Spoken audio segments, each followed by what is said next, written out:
girls, grab your beers. Hey everybody, this is Charlie from Anthrax, and you are listening to today's Boondoggle. This is Mark Metcalf, and you are listening to today's Boondoggle with Bailey on Domain Cleveland Radio. You are listening to today's Boondoggle with Bailey on Domain Cleveland Radio. Yes, Kato Kalin listens to this all the time. Welcome to today's Boondoggle. Now here's your host.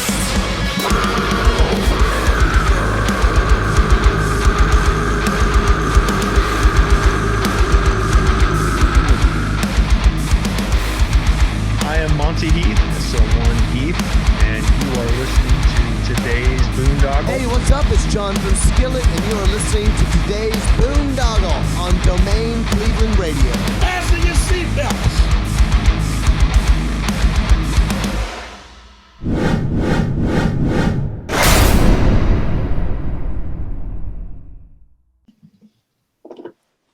What's going on, everybody? It's Bill Bailey with today's Boondoggle. And a real quick housekeeping note, if you're watching us on YouTube or Rumble or BitChute or Odyssey, please hit that follow and subscribe button.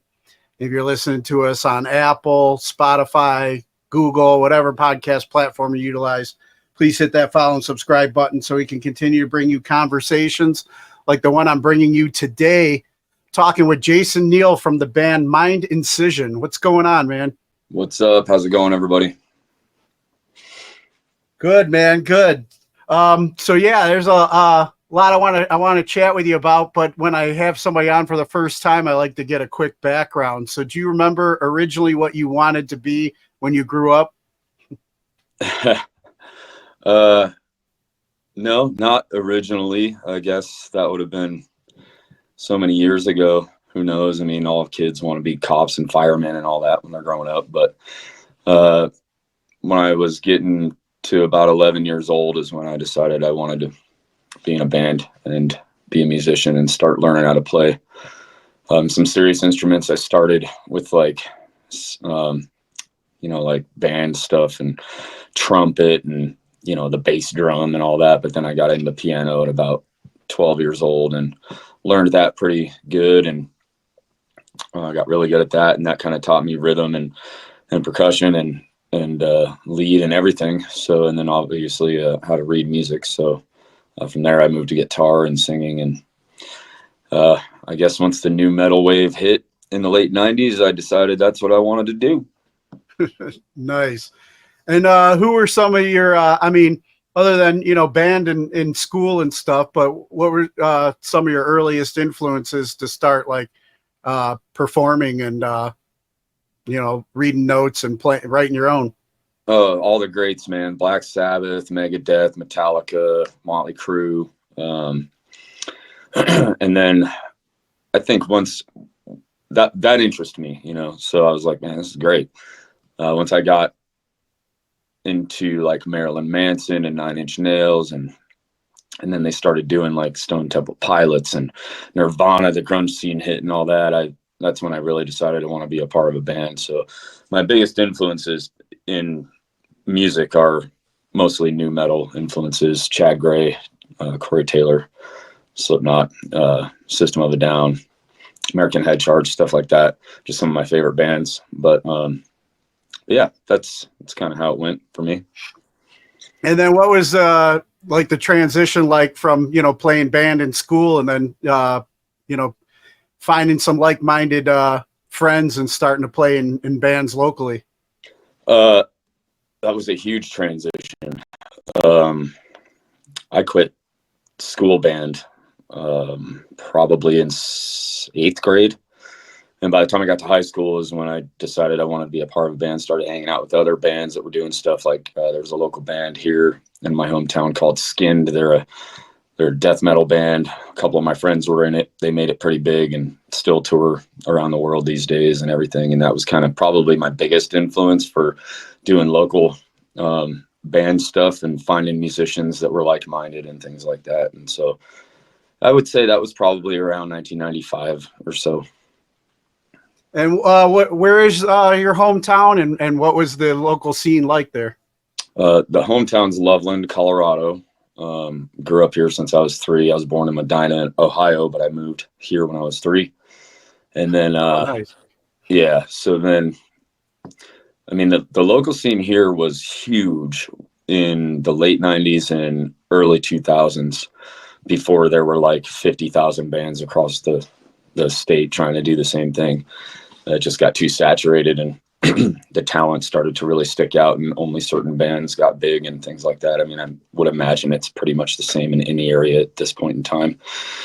But when it comes down to it, yeah, the scene was huge. I actually started a promotional company that put together shows at some of the local venues and theaters and stuff, and we started rocking them out. And we put together a couple families of bands that would play together and sell out the shows and stuff like that. So, yeah, it just grew and grew. And then I've only been seriously in 3 bands. The first one was Deadless. That band lasted probably 7 years. We started it in 1998. And we played throughout 2006, and we had a couple of, offers from labels, and we did a couple small tours, stuff like that. And then once Deadless broke up, I put together Arcanium, and that was in 2007. We played our first show, and then in 2009 we did our first big tour with Megadeth and Mushroomhead, and it just blossomed from there for about 10 years. And then our drummer got sick, and we had a vote and decided we weren't going to go on without him. And then I joined Mind Incision about 2 years ago now. So. Oh, nice. And then you mentioned, being born in Medina. You still got family out this way? I don't, that I know of. My parents were the only ones there, really. And we all came to Colorado at the same time, the whole family. So, yeah, but I did go back there in 2008, I think, and just kind of checked out the library and tried to find my old house and stuff like that. And I always enjoyed playing in Cleveland. My girlfriend, actually, her family's from Ohio too, ironically enough. So she's a huge Browns fan, and it's just cool being back there. I love the area. I'd probably move back there if I ever decided to move out of Colorado. I'd probably go right back to Ohio, because I just love the landscape out there and how green it is, and just how not busy it is in a lot of the areas that I've been through. So. Gotcha. And then, yeah, you mentioned doing like promotional stuff. I can relate to that. I mean, that's kind of how I got connected in the music world here in Cleveland. I was doing Domain Cleveland Entertainment, and I used to book like the Fantasy and Peabody's and the Agora, and put shows together there. And it started me with a good relationship with a band you just finished touring with, Mushroomhead, from back in. I've been, friends with those guys from back in the day. So I wanted to talk to you a little bit about that as well. But I want to ask about starting, or how you got involved with Mind Incision. So our guitar player, John, he was in several bands in this area too. I've known him for about 20 years.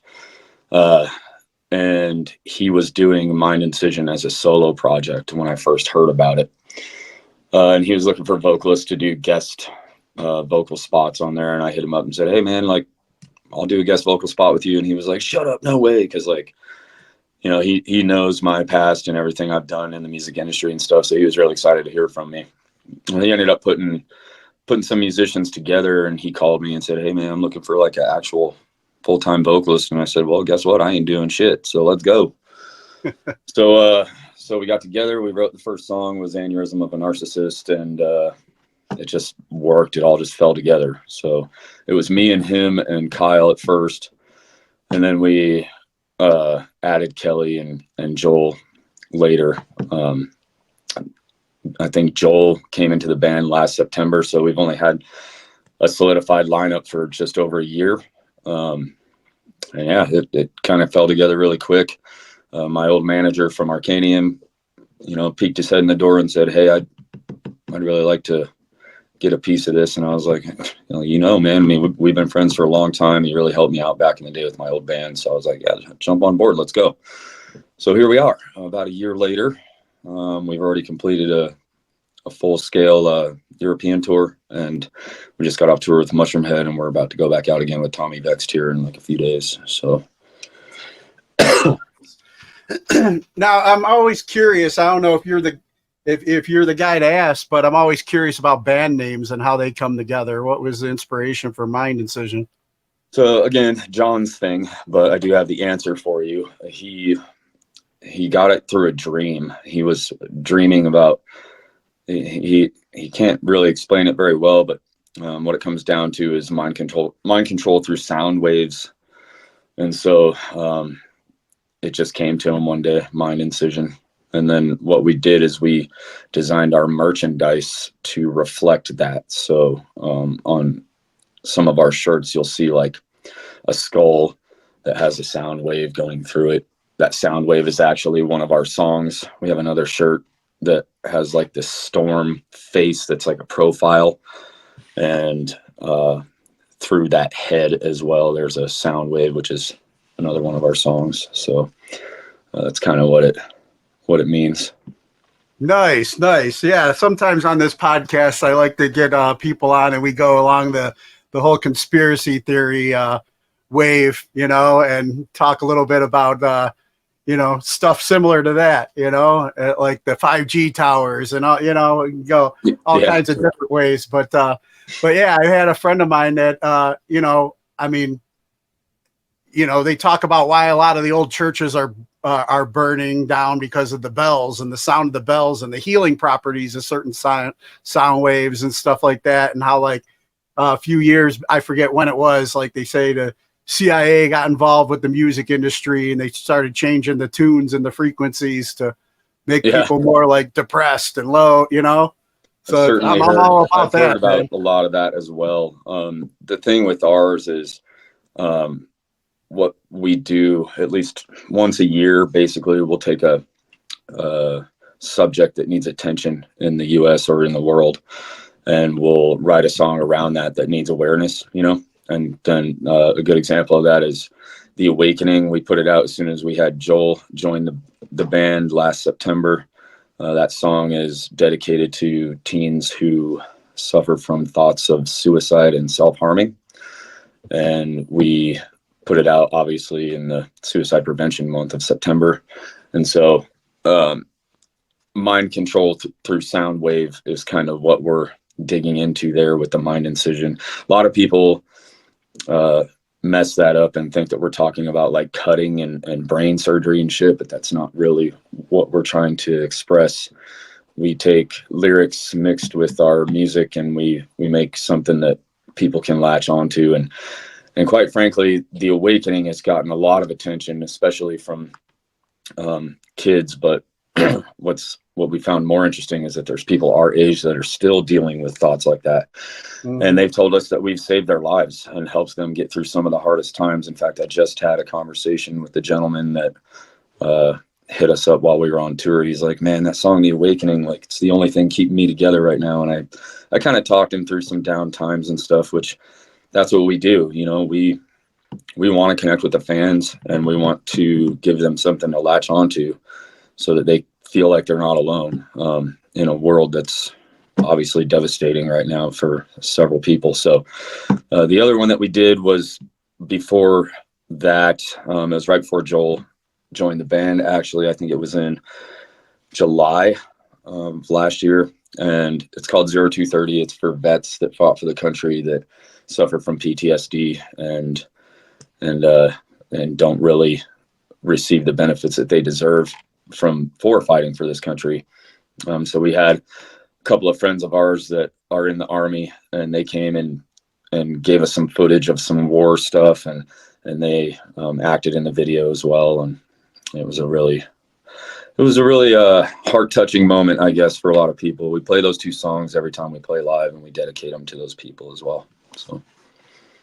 Yeah, I was going to ask you about that song as well, because it's like, I'm retired Navy, and I've had my own bouts with with PTSD from my time in my last deployment. And part of why I do this podcast is kind of like more therapeutic for myself. You know, it's like I got sober when I came back from my last deployment.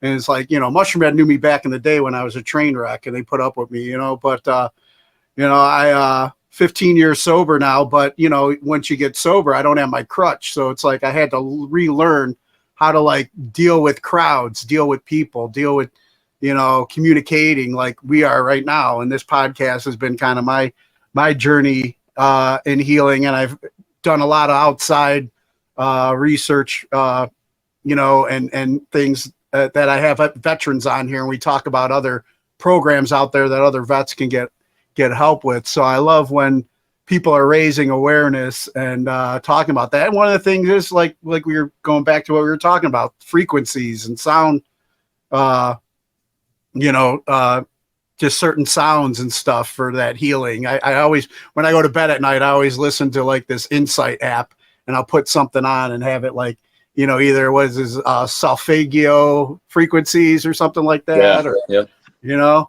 binaural beats or whatever, you know, just to keep at peace and stuff. So yeah, like, can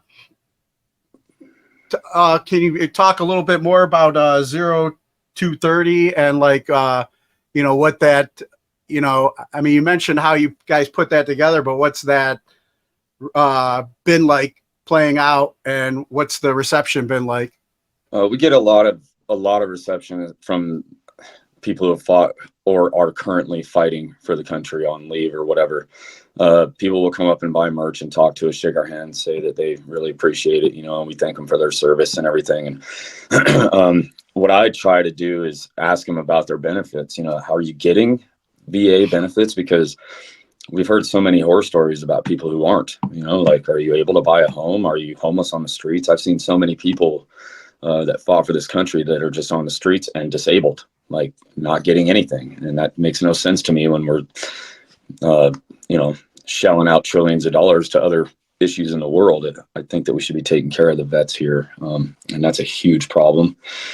The reception is good. Every time we say who it's for and what it's about, the crowd screams dramatically. And then we always have one or two people in the military come and say hello and buy some merch and hang out for a little bit. So it's been great. You know, one thing I've learned too on, you know, on my healing path, I'm dating a girl that's a firefighter and EMT, and you know, it's like, I thought I experienced my, you know, and my stuff was pretty mild, I guess, compared to a lot of other veterans that I've served with and that I'm friends with, you know, but, you know, I come home and then it's just like, then I come back to the world here and I do my healing and I do my, you know, I am connected with the VA. I'm connected with a lot of sources outside the VA, you know, on my journey, but she's like in a field that's like every day. It's just going to work and then dealing with like, you know, overdoses, suicides, you know, being there on the call. And it's just, you know, the PTSD and stuff that our first responders have to work with on a daily basis and the trauma. It's been, you know, I mean, what an awakening for me that, you know, what they deal with. So, I don't know, just throwing that out there, maybe for a future Mind Incision, subject to tackle. Yeah. That's awesome. Thanks, man. And then, I was, you know, you mentioned it at the beginning, but your single, Aneurysm of a Narcissist. I want to talk about how that came together, because I haven't had any aneurysms, but I've dealt with a few narcissists in my time. It's a very angry song. The lyrics came to me as something that I was dealing with through my divorce years back, and you know, it's just. And I've come to find too that a lot of people deal with this exact same thing, the lack of loyalty, the lack of trust, the constant well, everything's about me and none of it's about you. But when it is about you, I don't care. So that's where it came from, really. It's a very angry song, and honestly, it helps me to get those things off my chest. And those are the times where I get to really de-stress myself and not take in so much, and just to let it out on stage. So that's the oldest song the band has, and we open with it every show because it's just a real banger, like it just gets everybody going. It's got a really sick breakdown in the middle, and it just lets people know what we're about right off the bat. Boom, let's go. So musically, it's probably one of my favorites just because of how it came together and the breakdown and everything. It's just so fun to play. And honestly, the guys, my band hates it because they're like, aneurysm of a narcissist. You had to put all these big words in there for us, huh? So they were laughing about it when I named the song. But typically what it is like, narcissism is so huge these days, and it's kind of honestly overplayed anymore. Like, people latch onto that and they call everyone a narcissist. And then all of a sudden people are like, well, you're the narcissist. And it's like, I don't think you understand what that means. Like, if you're even thinking that you're a narcissist, you're definitely not.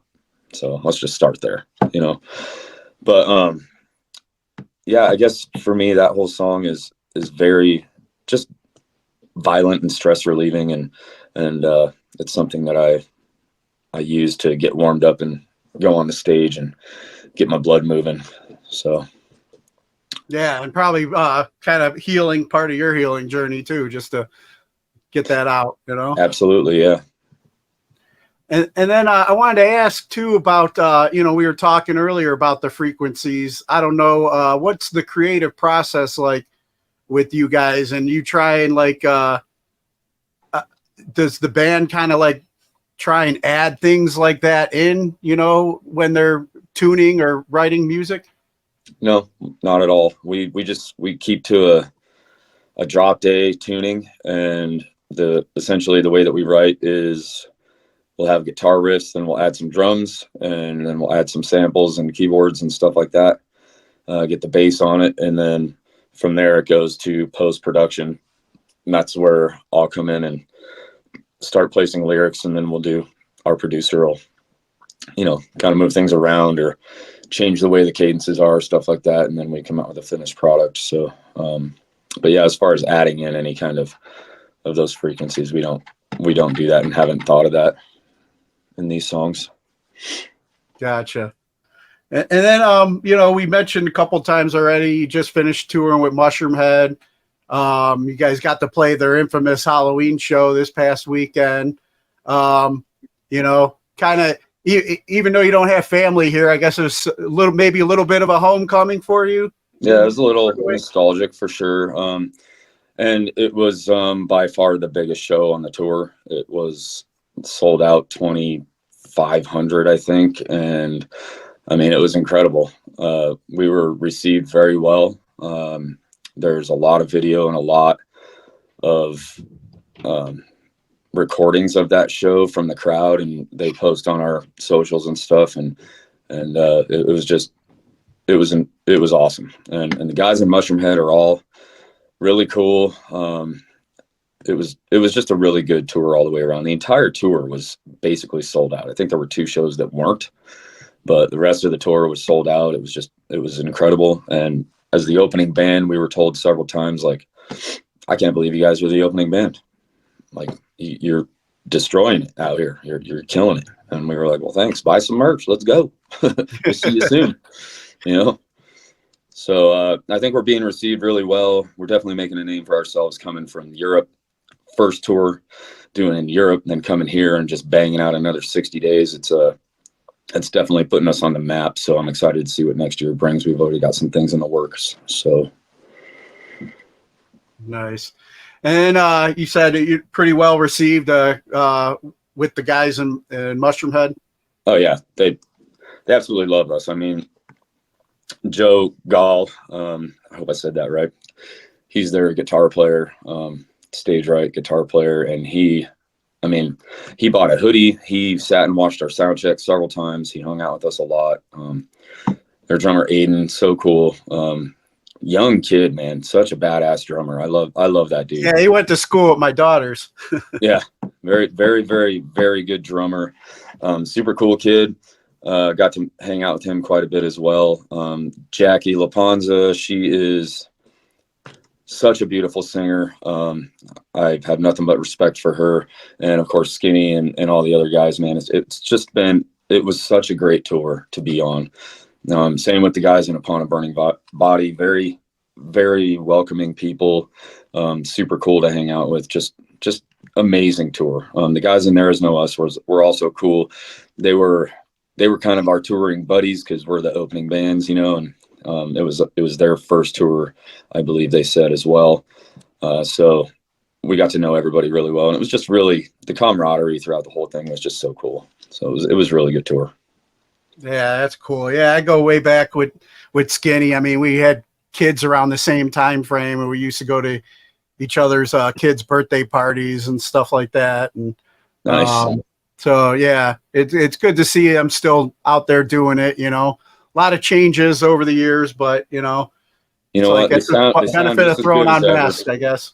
They sound just as good as ever, and they're still making it happen, man. I really love the energy of the band, and Scott and Steve, the singers that up there with Jackie. I mean, they're just doing such a good job, and I've followed Mushroomhead since the very beginning. I mean, my old band even played with them in 2013 up here in Denver. It's just been a long road for them, and they're killing it still. I mean, they sound great. I love it. Yeah. I love seeing the passing over time, because it's like I've known Steve, especially since he was like younger and just starting out in the Cleveland scene, and see him up there getting his shot, and Scotty too, Yeah. And then like you said, next on the agenda, you guys gonna get ready to go out on tour with Tommy Vext?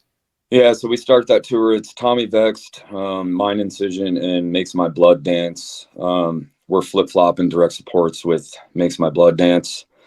So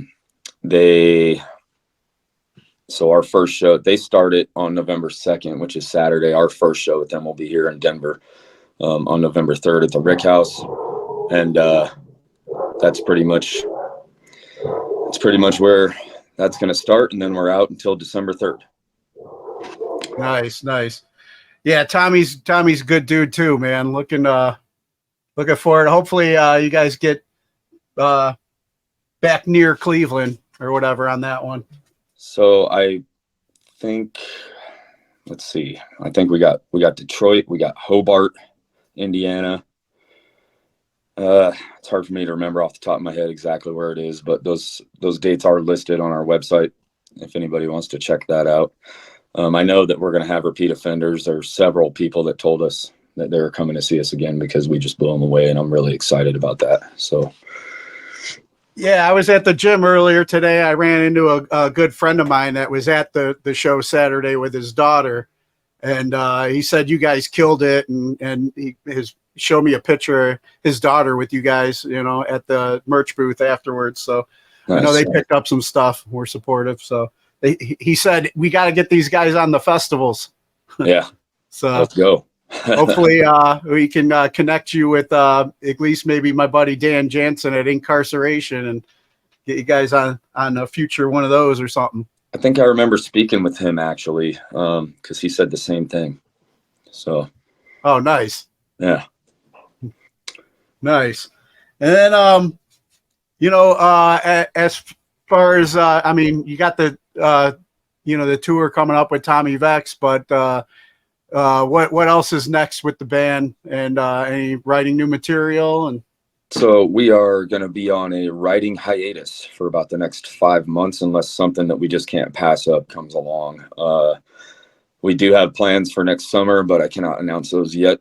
However, should be able to announce them soon. So just keep up on our social medias and everything, website, whatever. we'll be making some announcements for next summer. But as of right now, we do want to take some time and write, and we're going to revamp the image a little bit and just try to put out probably one more video before we drop a new record next year. So nice. Well, I'm sure Jamie will keep me posted as well.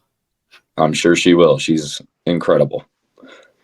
And then, you know, you mentioned, you know, for fans to keep up on your socials, like, you know, you guys got a website as well, or where would you send anybody that wants to keep up on it? Mindincision.com will take you to anything of ours that you want to see. We have a simple one-page site that has all of our videos, all of our touring dates, all of our socials, and any kind of logos or anything that you may want. It also has a store on there, and then how to contact our management and our publicity, and that's pretty much it. Otherwise, we are on Facebook, Snapchat, TikTok, YouTube, Instagram, all of it. So you can find us. All you got to do is type in Mind Incision, and you're going to find us. Nice. Well, Jason, I want to ask you a couple questions I normally ask my guests I have on before we get ready and wrap up here. Okay. You talked about, you know, some of the new metal influences you had getting into playing music, but who would you say are your current top 3 artists that you've been getting into? Parkway Drive. I mean, boy, that's a hard one, man. There's just so many good bands. Parkway Drive is definitely my favorite band right now. I absolutely love those guys. I've been listening to them since probably 2016, but ever since they dropped Ire and then came with Reverence and then their newest one, it's just been incredible to watch them grow. I went and saw them live in I think it was September of last year, and it was the most mind-blowing show I've ever seen. I mean, it definitely is in my top 2 shows that I've ever seen in my life. The fire was amazing. The drum set that is on fire and does all the spinning and all, it was just incredible. So that was really cool. And the other one I'm really liking right now is Spirit Box. Those guys are killing it. The Deep Blue, I think, is that record I've been listening to a lot. Really love that girl's voice and the way that she can transition from deep and high screams to like beautiful singing. It's just incredible to me. And a third one, I'm just going to have to just stick with one of my old school favorites of Mudvayne. They're just always in my top. So it doesn't matter if they put out new music or not. That is always being played in my presence. I just love it. And yeah, those are my top 3 probably. Nice. And then switching things up a little bit, what class do you feel should be mandatory before graduating high school today? Business economics. Yeah, usually my number one answer is, you know, involves finances and stuff. You know, it's like they kind of promote you to go spend money. They don't, you know, teach you how to like save it or, you know, invest. Yeah. You know, the problem is that you can get out of high school and be employed, but if you want to actually make good money, you should probably start your own business. So business economics should be something that's mandatory, at least in my mind. I mean, I didn't figure it out till my mid-20s, but I was always working for somebody, you know, making shit money. And when I started my own business, I was like, oh, so this is how you do it. Cool. Nice. And then who are 3 people who've inspired you and you could credit for making you the person you are today? My mother, for one. She worked her ass off, raised 2 hellions of boys by herself since we were 10, and did it right because we're all still alive and making it on our own. Jeez. You know, I'm just going to go music with it because what I'm doing today basically revolves around music. So, Dave Mustaine, man, because all the shit he went through with the bands, you know, the Metallica, Megadeth, the Jump, and then like all the musicians he constantly goes through, and he is still there doing it. He's still out on tour right now, I think, with All That Remains in Mudvayne. I mean, the dude never quits. That's really inspiring for me. So it gives me the motivation to keep going. And then vocally only, but Corey Taylor, man, can't get enough of that dude's voice. He just brings it, and he can scream and he can sing, and he's a performer, and it's just, you know, that's how I see myself, you know, going forward. I mean, I kind of see myself like that now, but I'm nowhere near as fucking huge as that guy is. But hopefully someday that will change. So nice. And then, are there any causes or organizations that you support and encourage others to check out?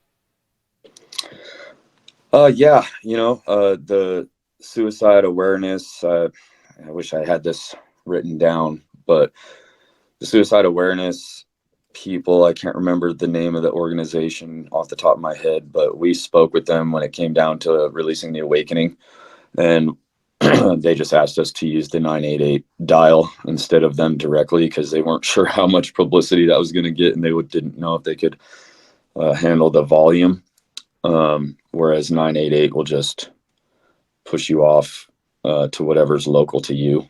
So since it was a worldwide release, but yeah, those guys for sure. And then the VA hospital stuff that we released on our 0230 as well.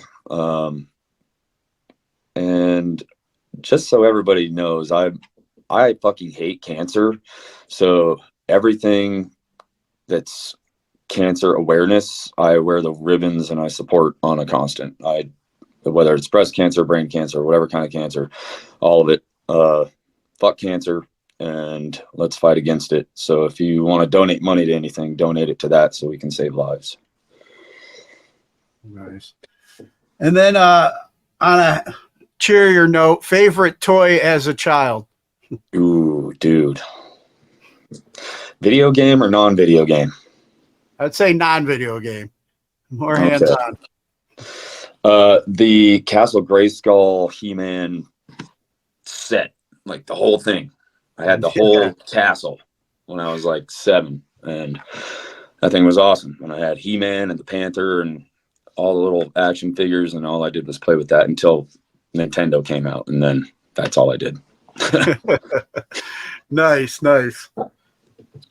And then any message you have for our military members that are currently serving overseas? Yeah, come home safe, and thank you for your service. And without you, we wouldn't have our freedom. We appreciate you. Awesome. Jason, man, thank you so much for your time, man. It was good talking with you, and definitely looking forward to catching you guys next time you come through the area, and appreciate you, speaking on the subjects that, people, need to hear about. The language of the heart speaks of the heart, and keep doing what you're doing, man. Yeah, man, I appreciate you. It was really cool to hang out and talk to you for a little bit. Thanks for everything. And yeah, keep up on our socials. I'm sure we'll see you. Yeah, for sure. And then real quick, before I let you go, one last favor. You mind cutting a promo ID for the show? Just introduce yourself, and you're listening to Today's Boondoggle. Today's Boondoggle. All right. Yeah, let me do that for you. Hold on. Fix this lighting. Is it video or is it just going to be audio? Just the audio. Okay. What's up? This is Jason with Mind Incision, and you're listening to Today's Boondoggle. Yeah. Awesome. Jason, thanks a lot, man. I really appreciate it. Yeah, no problem, dude. All right. You take care. You too. Bye.